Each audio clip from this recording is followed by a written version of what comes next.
ಕಾಣೋ ಲೋಕವನ್ನು ಕಾಣೋರು ಯಾರು? ನಾ ಕಾಣೋ ಲೋಕವನ್ನು ಕಾಣೋರು ಯಾರು?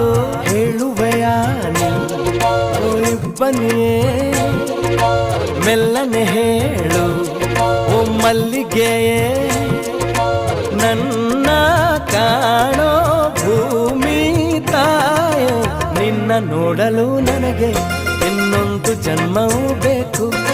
ಬಾನಾಡೆಯ ಹಾಗೆ ನಾ ಹಾಡಿ ಬದುಕಿರಲು ಬೇಕು. ನಾ ಕಾಣೋ ಲೋಕವನ್ನು ಕಾಣೋರು ಯಾರು?